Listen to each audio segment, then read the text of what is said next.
Aloha everybody, this is Dr. BethAnne and this is July's issue of Intuitive You. We are talking about the theme of finding hidden lights this month, and I chose this theme because, in case you haven't noticed, 2020 has not gone exactly as most of us has planned. This is a year that has come with a lot of challenges, a lot of grief, a lot of hardship. There's been a lot of loss. And there's a lot of fear right now. I don't know if the world has ever felt more divided than it does in the present moment.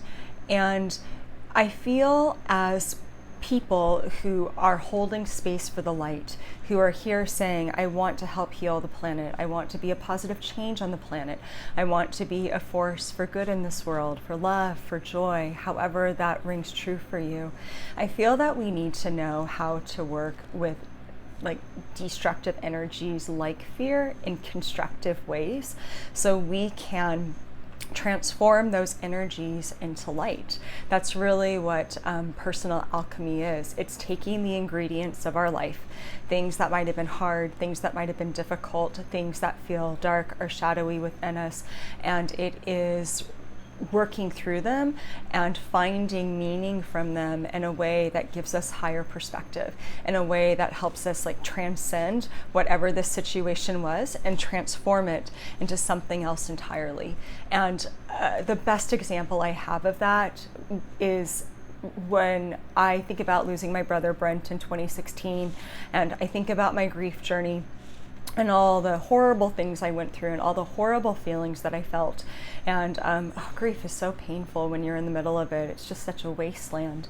But it really helped me to keep origining back to this idea that you're just feeling all of this because you loved your brother so much. This is love turned inside out. This is, pain is kind of flipping love, right? We have pain because we love something. Some aspect or expression of love was there. We loved a person. We loved a vision, and we get our hearts broken when we lose somebody, when we lose a relationship, when we lose a job, when we have maybe we lose the illusion of something, when we go through disillusionment, we're forced to see something as it is. All those things can constitute a different facet of heartbreak.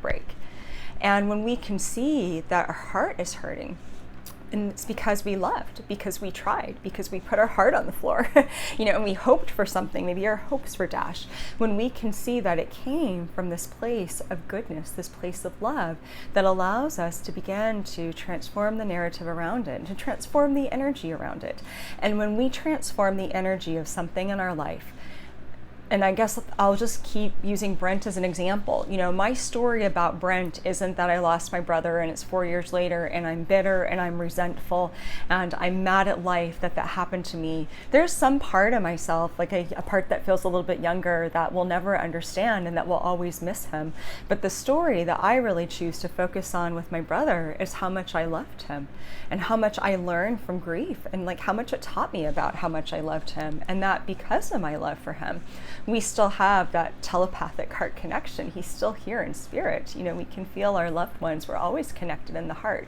That's the story that I choose to focus on. I choose to focus on the story of how much my grief changed me and how it inspired me to pack up life in Alaska and move to the island of Kauai and say, I'm all in, universe.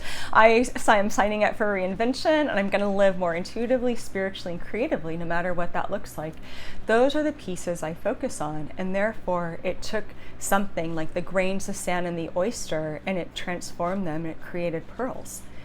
So that is the energy that we want to bring when we talk about finding hidden lights. How do we take something that felt dark, challenging, hard, difficult, and find the story in it, find the light in it, find what it gave us, find how it helped us to grow, find how we became a bigger person, maybe a more expanded person, what silver lining came from it. And that's not Pollyanna, overly optimistic work. That is gritty work when you have to reach for the light and you have to go through the sort of that soul womb of darkness, like this soul's birthing canal, and you go through this dark period in order to expand into new light. And that's deeply spiritual work when we engage in that work. So I'm offering 3 ways in this video to find the hidden lights in your life and to work with the energy of finding light or working with darkness construction constructively in order to reconstruct it into higher perspective. And this video ties in with the Intuitive You monthly letter and the discovery question and activity that I have for you this month. So the first one is write a new narrative. So I feel like journaling is one of our best friends, and it's our best place to use our words in order to powerfully change our story. So something that I think is really beautiful to do is actually sit down and write it out. And the discovery question this month was like, what hidden lights have you found in 2020 so far? You know, and listing those out. And you can even create like a little ritual around this with your journal time. You can light a candle, you can bring in your crystals, you know, you can pray, whatever your spirituality is, like you can make this really sacred. And you can even say to your heart, you know, help me see what you want me to see in this. And then really writing down, like, what have you learned this year? What have you learned about yourself? Have you learned how resilient you are? How flexible you are? Have you learned maybe how sensitive you are or how empathic you are? Maybe your heart's been breaking for the collective. You know, maybe you've had a lot of rage over social injustice and everything that you're seeing, and you're really learning how much you care and the depth of your own heart. You know, write a narrative, rewrite the story of your life and see it through a lens of finding the light in the darkness and finding the light within. That's such a powerful way to re-script things. And as a writer, I really feel that that gift helped me move through my grief with Brent, because I was able to write the process out. And no matter how dark I felt, I almost always will end my writing with how I'd like to feel. I'll use my words to create the vision of where I'd like to be, even if I'm not there yet. So that brings me to the second thing that I want to offer today for, you know, working with fear, working with darkness in our life and finding ways to find the light in it. And that is, think about what you would like to see. Think about what vision you'd like to hold for something. So the discovery activity for this month was to create some sort of a vision statement, board, art, whatever, for what you'd like to see for the rest of your 2020. And it's so important that we hold a vision of where we want to be, even when we're not there. And I say that with a grain of salt, knowing that when we're in like the toughest stuff and the darkest stuff, sometimes we can't grab onto that vision. I get that. I've been there. Sometimes we're just so far in the mud or like in that blackness that we're like, there's no diamonds of light down here. It's just part of the human journey. You're not doing anything wrong if you're there. But when we're able to, it's so powerful to say, this is where I'd like to be. You know, I remember when I was working through my grief over Brent, I wrote a piece and I said, part of me just wants to fast forward 6 months from now, a year from now. I want to be through the worst of this, because I knew there would be gifts coming on the other side of it. There's always gifts when we go through hardship and pain if we look for them. And I didn't want to be in the middle of the mud. I wanted the gifts. I wanted the good stuff that comes after.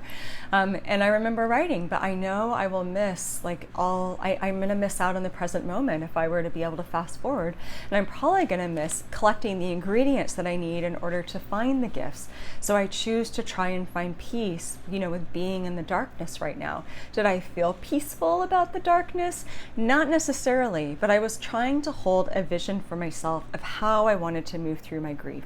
I wanted to move through it with openness, with integrity, with emotional honesty, and with just acknowledging how hard it was, but also holding on to hope that I knew it would journey me somewhere deeper and deeper into the heart of myself and the heart of the universe if I let it. So create a vision for how you would like things to be. And that for you right now might be creating a vision for the world. It might be creating a vision for social justice. It might be creating a vision for something going on in your own life. Maybe it's all of those things, and you just write your mission statement out of, I want to live in a world that looks like this.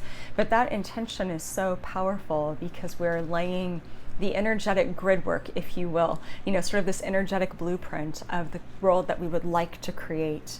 And that's a very powerful thing to do. And then the last idea that I wanted to share today was to take pain and make it art. I think there's a quote that somebody said that says something really similar to that. I don't remember the source. I just see it floating around every time. When we can make art out of life's challenges, right there, we've just transformed it into something beautiful. And you do not have to be an artist to make art. Your art could be going out in nature and making a heart with different rocks or something like that, because it's been a hard day and you say, whoever walks past this, I hope you get like bopped on the head with love. You know, your art might be going out to dinner with a friend, and maybe maybe you find yourself helping your friend, and your friend's going through something that you really relate to because you've been through it, and so you use your personal experience to give encouragement or to give inspiration. Your art might be a poem. Your art might be, I love the rooster in the background, if you can hear it crowing away, like he's like, yes, make art.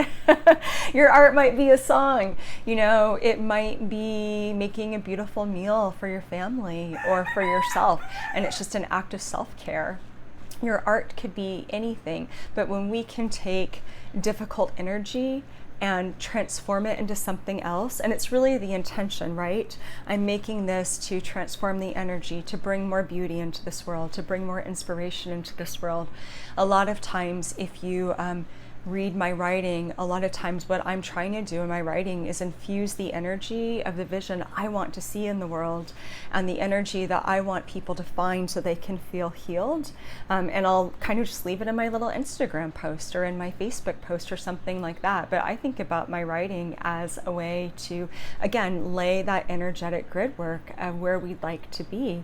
And it's my way of saying, yeah, this world is hard sometimes. Sometimes I'm like, what was I thinking coming down here and doing this earth journey? It's my way of acknowledging that, but also saying, so I'm going to take that hardness that I can feel, that struggle that I feel, and I'm going to transform it into something beautiful so that I can keep holding space for truth and for justice and for light and for beauty and for freedom, so that all souls may be alive and free in love.